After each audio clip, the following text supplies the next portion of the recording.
see. You never felt this way. Well, we keep feeding. Bye bye John. Which one do you want? Ice cream. Abo, thank you so much, gentlemen. कहते हैं ना कि जहाँ आपके मुकद्दर का risk हो तो तकदीर आपको वहाँ खुद वक्त ले जाती है। बिल्कुल इसी तरह से मेरे साथ भी हुआ। अस्सलाम वालेकुम फ्रेंड्स, कैसे हैं आप सब।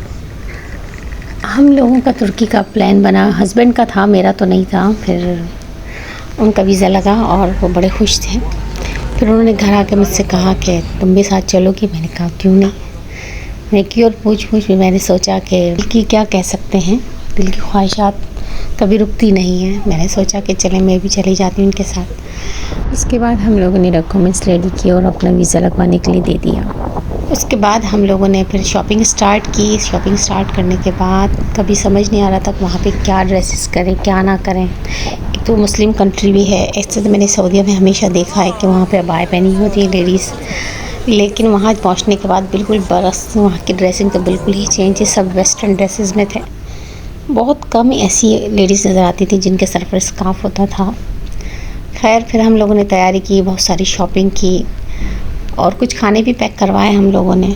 और यहाँ से हमारा सफ़र, फिर हम घर से निकले, एयरपोर्ट पहुँचे। बच्चे तो काफ़ी उदास हो रहे थे, लेकिन बहरहाल बच्चों को इस वक्त नहीं ले जा सकते थे। सोचा कि नेक्स्ट ट्रिप में इंशाल्लाह बच्चों को लेकर जाएंगे। उसके बाद हम लोग ने अपना सफ़र का आगाज़ किया। रात को 3 बजे की हमारी फ़्लाइट थी, तो हम कुछ घंटे पहले निकल गए थे। और 6 आवर्स की हमारी एक कनेक्टिंग हमारी फ़्लाइट थी, तो हमारा 6 आवर्स की एक फ़्लाइट थी। और उसमें फिर हम लोग कतर एयरलाइन ली थी हमने, तो फिर उसने कतर एयरपोर्ट पर हम लोगों को उतारा। वहाँ पे हमारा 6 आवर का स्टे भी था। 6 आवर के स्टे में हम लोगों ने कुछ खाया पिया, घूमा फिरा, कुछ थोड़ा रेस्ट किया। बहुत खूबसूरत बना हुआ है कतर एयरपोर्ट भी। काफ़ी तस्वीरें बनाई। लोग भी सारे जो है तस्वीरें बनाने में मसरूफ़ थे। सब कुछ अपने अपने ग्रुप के साथ, सब फैमिलीज़ जो भी इंजॉय कर रहे थे। और बड़ी एक्साइटमेंट थी हमें भी। कतर देखने का भी पहली बार मौका मिला, यहाँ के लोग भी जो भी। फिर 6 आवर्स हमने बहरहाल, जैसे हम लोग अपने साथ कीमा, पराठा, कटलस और शामी कबाब वगैरह लेकर गए थे। फिर हम लोगों ने यहाँ खाना भी खाया, लेकिन कीमा ख़राब हो गया था क्योंकि शायद हमने उसमें प्याज मिला दी थी, तो वो इतने घंटे तक रहा नहीं। उसके बाद हम लोगों ने कॉफ़ी पी। चाय तो मिल ही नहीं रही थी, यहाँ कोस्टा कॉफ़ी थी, तो कोस्टा कॉफ़ी पर जो है कॉफ़ीज़ थी, तो हम लोगों ने ब्लैक कॉफ़ी ली थी। तो वो बहुत कड़वी, हम लोगों ने थोड़ी थोड़ी 4 कप में डिवाइड कर ली थी, क्योंकि हमारे साथ एक कपल और भी था, इनके फ्रेंड और इनकी मिसेस। उसके साथ हम लोगों ने, ये था बहुत ज़्यादा कड़वी थी, लेकिन हमने पी ली। हाँ, उसका फ़ायदा ये हुआ था कि हमारी बहुत ज़्यादा थकन थी, क्योंकि हम लोगों ने ज़ाहिर सी बात है घर से हम लोग निकले 10-11 बजे हम लोग निकले। फिर हमारी 3-पौने 3 बजे की फ़्लाइट थी। फिर 6 आवर तक जो है वो फ़्लाइट हमारी कंटिन्यू रही। फिर हमारा स्टे, तो ये हमारी बहुत ज़्यादा थकन हो चुकी थी। ज़ाहिर सी बात है घर में भी थोड़ी मसरूफ़ियत थी, रात पूरी जाग कर निकाली, फिर आधा दिन। फिर उसके बाद हम लोग ने जागने के अलावा ये एक्साइटमेंट भी थी कि हम लोगों को कि बस सब ऐसी खुशी में नींद भी नहीं आ रही थी कि बस ये सफ़र है। अच्छा, बहुत ही खूबसूरत बना है ना कतर एयरपोर्ट भी। यहाँ का मौसम भी नॉर्मल था, क्योंकि पाकिस्तान में भी गर्मी थी और हम लोगों को यहाँ भी कोई मतलब ज़्यादा सर्दी का एहसास नहीं हुआ। वैसे तो जो एयरपोर्ट के अंदर कूलिंग तो होती है, लेकिन एक इतनी ठंड नहीं थी कि आपने जैकेट वगैरह यूज़ करें या कुछ भी हो, क्योंकि यहाँ पर कोई भी ज़्यादा जैकेट वगैरह यूज़ किया हुआ नहीं था ना, किसी ने भी वेयर नहीं की हुई थी।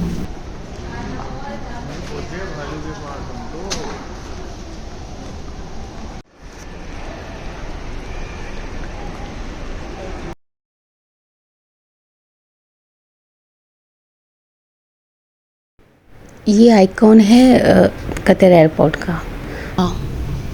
कतर एयरपोर्ट का इसी की पहचान ये दानिश भाई और उनकी मिसेस। हाँ, इनके साथ हमारा बहुत अच्छा वक्त गुज़रा। खैर हम लोग ने फिर अपना गेट, अच्छा गेट का स्टार्ट में मालूम नहीं होता है जब, क्योंकि जब लॉन्ग स्टे होता है तो गेट भी आपको लास्ट टाइम में ही पता चलता है कि आपको A B C D कहाँ जाना है। फिर हम लोग अक्सर बार बार बोर्ड पर, तकरीबन लास्ट आवर में हम लोग बोर्ड को देख भी रहे थे कि हमें पता चल जाए कि बोर्ड पर जो है हमारी फ़्लाइट के साथ गेट का नंबर भी शो हो जाता है कि आपको A1 में जाना है, B1 में जाना है, या जहाँ भी जाना हो। खैर हम लोग पहले गलत सीट में बैठे हुए थे, B में बैठे हुए थे, जबकि हम A में बैठे हुए थे, फिर हमें B की तरफ जाना था। फिर हमारे 6 आवर कंप्लीट हुए तो हम लोग ना अपना B की तरफ जाने लगे। B गेट की तरफ जाने के बाद हम लोगों ने B9 में आई थिंक हमारा था। फिर हम लोगों के फ़्लाइट का टाइम हो गया था। वहाँ से हम लोगों ने सब बोर्डिंग वगैरह दोबारा हुई हमारी। उसके बाद हम, जबकि हमारे बोर्डिंग पास स्टार्टिंग में पाकिस्तान से हमें मिल गए थे, कतर के भी मिल गए थे हमें और तुर्की के लिए भी मिल गए थे हमें। चलें, उसके बाद हमने वेट किया, हमारे फ़्लाइट का टाइम हुआ, हम अपनी अपनी सीटों पर बैठे, प्लेन की तरफ रवाना हुए हम। और अच्छा, उसमें ये हुआ था कि खाना भी हमें मिला, वो अच्छा था। मीट था और चिकन भी था किसी में, तो हस्बैंड ने तो मेरे राइस बिरयानी शास्त्रिक टाइप की कोई चीज़ थी, उनका मीठा भी बहुत अच्छा था, फ्रूट वगैरह जैसे ही एज़ यूजुअल जो होता है अमूमन। और मैंने तो मीट लिया था चीज़ के साथ, अच्छा था, बहुत अच्छा फ्लेवर था, मुझे बहुत अच्छा लगा, अच्छा बना हुआ था। कतर में मतलब ये चीज़ मुझे बहुत पसंद आई, फ़्लाइट में इनका खाना बहुत अच्छा लगा मुझे।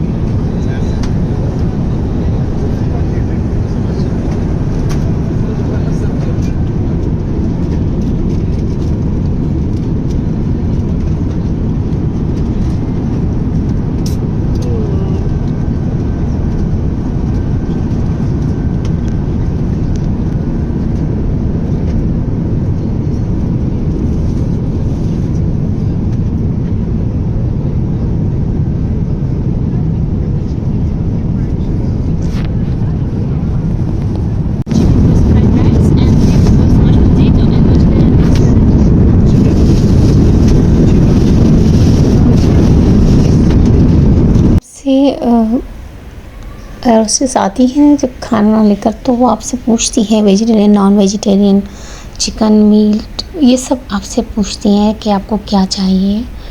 तो आपकी जो चॉइस है वो आराम से बता सकते हैं। जैसे मेरे हस्बैंड ने चिकन लिया, मैंने अपने लिए चीज़ वाला मीट लिया था। और इसमें ये जो दूसरे बॉक्स में है वो लहसुन का अचार टाइप का टेस्ट आ रहा था इसके अंदर ना, और साथ चीज़ भी थी और मीट बहुत अच्छा था, ये बहुत टेस्टी था। साथ में बन भी था और ये स्वीट है, कैरेमल टाइप का, बहुत ही टेस्टी था ये। और मैं अपने लिए कभी भी जूस नहीं लेती, जूस इसलिए नहीं लेती कि वो बहुत ज़्यादा खट्टा होता है। सबकी अपनी अपनी चॉइस है। मैं जब भी प्लेन में सफ़र करती हूँ हमेशा मैं कोल्ड ड्रिंक वगैरह यूज़ करती हूँ। और मुझे भी ज़ीरो शुगर चाहिए था तो उन्होंने मुझे ला कर दिया। ये सबसे अच्छी चीज़ है कि आपको अपनी मनपसंद चीज़ें मिल जाती हैं, और सफ़र उस वक्त ज़्यादा अच्छा नहीं लगता है कि अगर आपको अच्छा खाना मिल जाए। दिन का वक्त था, कुछ तस्वीरें बनाने में वक्त गुजरा। बहरहाल हम लोगों ने कुछ वीडियोस वगैरह भी बनाई। उसके बाद हम लोग काफ़ी लंबे सफ़र के बाद हम लोग इस्तांबुल एयरपोर्ट पहुंच चुके थे।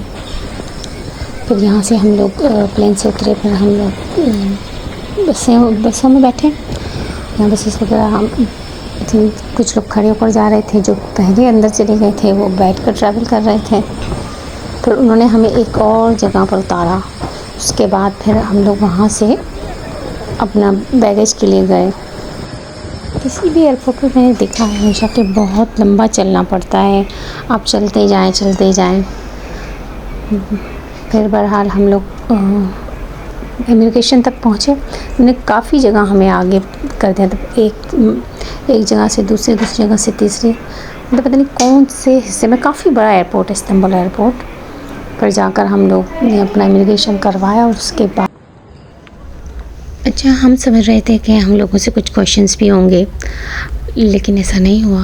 उन्होंने हमसे कोई सवाल नहीं किया, बल्कि हमारी प्रिपरेशन तो खैर सारी थी, लेकिन हम लोगों से कोई क्वेश्चन नहीं हुआ। और उन्होंने हमें एंट्री की स्टैम्प लगाने के बाद उन लोगों ने हमें एंट्री दे दी।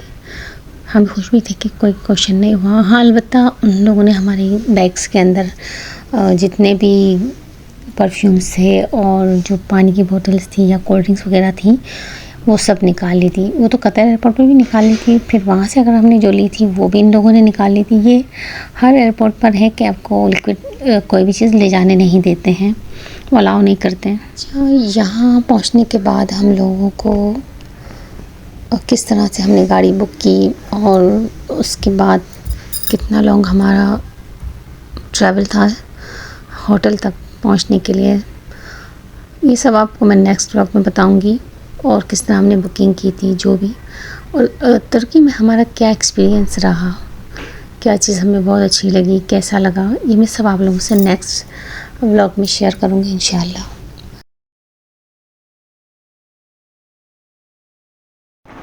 यहाँ पर सारे स्मार्ट सिटीज़ बने हुए हैं, इससे फॉरेन कंट्रीज़ वाले या तुर्किश जो हैं उन लोगों के लिए। अच्छा, जो अदर कंट्रीज से हैं उन लोगों को उन्होंने स्मार्ट गेट से जाने नहीं दिया, वो उन्होंने खुद ही एंट्री दी है।